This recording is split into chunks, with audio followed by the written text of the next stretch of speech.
Hello everybody and welcome back to Growers Farm. Now today we have this field here to bale. But it's not just going to be a case of baling it and then selling the bales, we're actually going to be putting them into a great big stack. We're going to try and produce a big stack so that I can then sell them when the price is right, because we don't really want to have all the straw just on the ground, because not only is it blocking the field for putting the next crop in, but also in theory it should start to rot, but well, obviously not overnight. It's going to take a little while for it to start to rot, but it is all going to get wet if we leave it in the rain, obviously. So anyway, yeah, let's just go and put this over in the shed, and then we're going to sort out the windrower. I'm going to row it all together because I think it's just going to be too much of a job baling the field with the swaths being so small. There's just way too many of them. So the best thing for me to do is to locate the windrower, which is probably around the corner here. Now I'm actually going to do this as a follow me job. We're going to have another tractor following the windrower with the baler. I love that JCB just there, although it is technically a Manitou, but even so, I just find that there just isn't enough JCBs in the game. They're obviously in the game, it is a licensed brand, but yeah, they're just not in the game that much. They don't really have much of a presence. The main JCB which I believe is missing is the telehandler like this. You know, we've got the Manitou, the farm telehandler, we've also got the Bobcat or the Massey Ferguson just here. But we don't have the farm special sort of JCB style, which is, you know, I feel that the game is lacking something because of it. Because so many farms in the UK have the JCB telehandlers like that, but this game doesn't have any at all. You know, obviously you can download the articulated pivot steer one, but not the farm one, which can do the crabbing. You know, you can crab and you can. Well, like the one I just showed you, basically. Anyway, here we are. We're at the field. Next up is to set up the baler. Now, we're not going to have round bales. It is actually going to be a square bale stack. Most likely quadrant bales. I don't think we're going to do Hestons. So anyway, let's just go and get it set up. So here we are over at the store. We have the case tractor, which I am thinking about replacing actually with a JCB, because I don't use the JCBs that often. It would be quite nice to use one of these, because I just don't ever use them. I don't think I can even remember the last time I did use it. So it would be good to have one of those. It just depends if I can actually afford it. 162 for the case. So yeah, I can afford it, in theory. Is it worth it? I think we should find out. If I repair it first, yes, 195,000. Very good. Okay, so that is actually a really good amount of money. Maybe that wasn't the one I was looking at before, I'm not too sure. Anyway, let's go across here. Not a Challenger. The JCB Fast Track, it is the 8330. Looks like it's the only one in the series you can go for. Now, the wheels. Which wheel setup shall we go for? I think probably something quite chunky. Nokian looks interesting for one of those. Very, very interesting. Actually, that looks pretty good. Okay, so yeah, £312,000, and then we can get, well, we're going to have to lease the baler actually, because we already have a round baler. We don't need to have a square baler as well, but this is the one. Deutz Fahr 5912D. Fall protection, no and yes. Well, it's obviously a nice feature. Health and safety and all that, but yeah, we don't need to have it for this, because we are just going to push up the lease price. Look, it might not push it up. Certainly pushes up the purchase price. Yeah, I like that tractor. It's a good tractor. Let's just remove the heads-up display, or the mini HUD. Yeah, interesting colour scheme when you have the Deutz Fahr green with the JCB yellow. It's different. I like it. Different is interesting. And yeah, then we're going to use this same tractor to create the stack. Now we are going to auto-stack it. I think... Well, I need to try and figure out which side of the field we need to put the stack on. I think it is going to be in the field. We just have to go around the bales when we come to drill the field. Because I don't think we're going to have enough space in the yard to stack a load of bales. Although, in theory, there might be space in the shed. But then I'd have to leave my machinery outside, and I'd much prefer to leave straw bales outside. So yeah, we'll just put it in the field, make a good stack. It should be quite interesting. I don't know what happens where you are from. I don't know which country you're from, obviously, but Certainly where I'm from, in the part of the UK where I'm from, in England, bales, straw stacks are left in the field if there's no space in the sheds. Certainly in the big fields over in the east of England, straw stacks are left outside all the time because there just isn't space. The fields are huge, they generate loads of straw, and it all gets stacked up like a castle. So that's basically what we're going to do today. I can't actually remember the last time I did that in FS. I don't think I've done it in 19. Okay, so here we are. Yeah, so we're not going to see too much of the baling, but we are going to see plenty of the JCB working because I'm going to be doing the stacking. And yeah, that's obviously going to leave plenty for me to see and do. Okay, so let's get that unfolded. See what this baler is like. I have never used it before, I don't think. And obviously, yeah, this is far too close to the edge. It'd be kind of pointless to do windrowing at all if I was going to be that close to the edge. Just need to make sure everything works. If we can take 3 into 1, that'd be great. Yeah, it's pushing it. It's easy to miss a bit. Yeah, very easy to miss a bit. Maybe I should have solved this one windrow and leased another one. Maybe that could have been a good idea. Still, at least it is taking 2 into 1. And sometimes it's doing 3 into 1. Oh dear. I think for the straighter bits actually, it should be fine. It's just because I've had to turn quite a bit. Also, if we did have a larger windrower, it would probably generate too much straw, and the pickup of the baler wouldn't be capable of picking it all up. So we'll see how this goes. I think when the headland is finished, it should be quite easy. It should be quite good. So we'll see.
Okay, so we've almost finished. The field is almost fully baled, and well, this is the reason why the quadrant bales, because it means we get loads more bales and it means we get a better stack at the end of it. Probably the opposite of what you'd want to have in real life. You'd probably want to have fewer bales so you don't have as many to haul around. But anyway, it would still be interesting to see this. Now, having the windrower going, bringing the 3 into 1 has worked really well, so I'm really pleased I did this. It would have taken quite a while to do if I didn't have the windrower going in front. There is the odd piece here and there which has been missed, but nothing too substantial. I'll try and get those pieces over there. I'm guessing that's where the baler's missed it because of it being too wide. The swath is too wide. I don't know though. I didn't see it happen. I don't think I missed it, but I did miss the one over there. Over on the far side. So that's my job finished. That's nice and easy. I will take over from the worker over there in the baler. Anyway, because it all got a bit confusing last week with survival roleplay being on different days, I can now very safely say that Friday, Saturday, Sunday is survival roleplay this week, and Monday should be the multiplayer with Chainsaw 100. It should be. How many bales I've produced? But yeah, the JCB has done a good job. Very good. Doing so far. Baler's done a good job as well. Yeah, it's been available on ModHub for a while, but I've never actually used it. I don't actually remember seeing it before, and maybe I didn't notice it when it was put on. Yeah, this was the piece just over here which I missed before, so got that picked up. Good. Okay, so let's just get that unloaded, sorry, and then we can check and see how many bales we've actually produced. Let's take a look on here. Created bales, 58. Wow, that's quite good for such a small field. So the baler is obviously leased, that needs to be returned, and we also need to lease the auto stacker. So I'm going to head back to the store with this and swap over, and then return with the auto stacker. There's a piece of straw there, but it wouldn't really get me very far since the baler was only 23% full anyway, so even these little pieces that are dotted around, it would never have been enough to actually make another bale. It just makes the field look a little bit neater.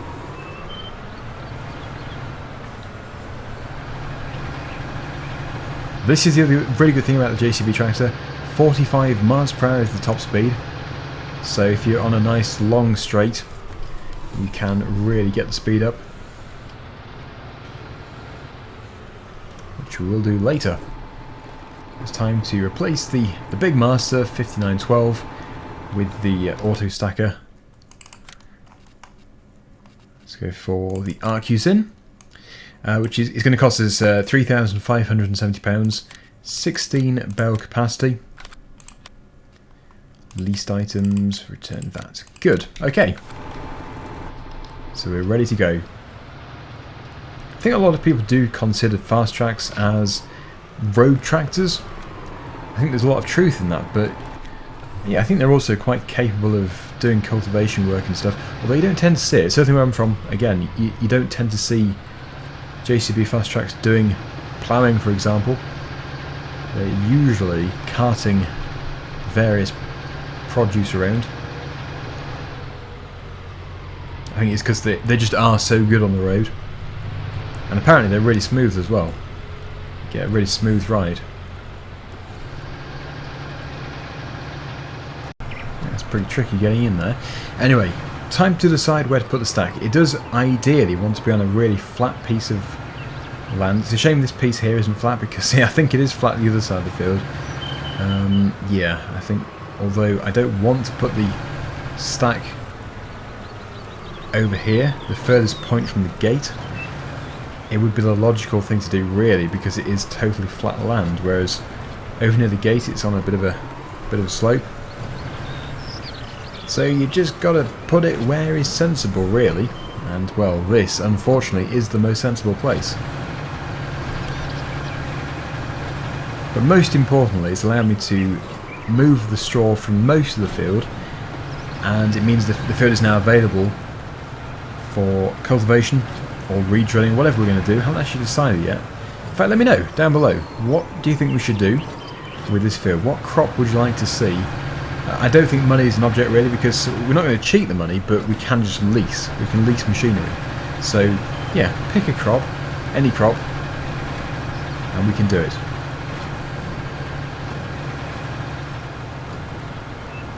We just need one more bale, and then we can start the stack. And I think just here. I think just here, probably in the corner, would be the sensible place for it. It's nice and flat.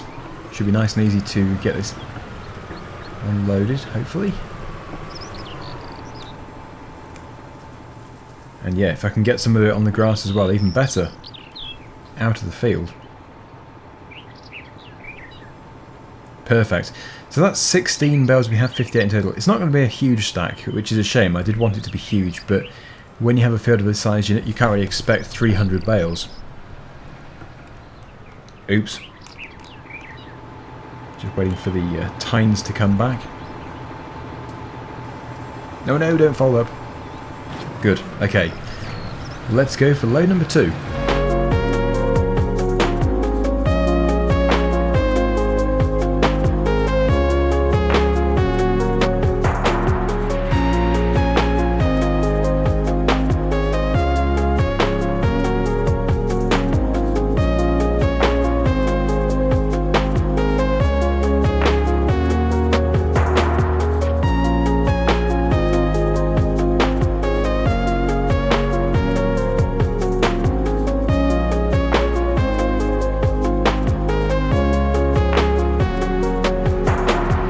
Okay, almost finished. just got to get this lowered down, and then we have a few bales, probably 3/4 of a load, and it makes it look so small. When you do it as a stack, it just looks like there's hardly any bales at all.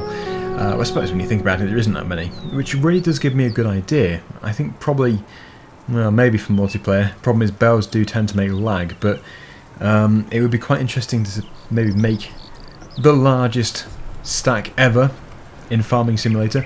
Yeah, like I say, the problem with multiplayer is if I was to have loads of players and then loads of bales, the chances are the server is going to crash, and then we're going to lose our progress of trying to create the world's largest Farming Simulator straw stack. Or haystack. I think I prefer the look of straw stacks, but I prefer to say the word haystack because it just flows better. Yes, I think a nice golden straw stack though looks quite amazing. So yeah, anyway, I think that's a good idea for the future. Maybe even this weekend, we'll see. Could be good for a live stream, because then at least if we lose the progress, it was live, so everyone's already seen it. Then again, I would probably be recording anyway, so it wouldn't really be an issue. So it looks like it's 10 in total, as I have missed some. Might have done. Yeah, it looks to be right. Okay, so let's just go and put these ones in front of those, and then that'll be it finished. There is something very satisfying about using an auto stacker. The way it makes these perfectly neat stacks. It's very, very satisfying. Just providing I'm neat at reversing as well.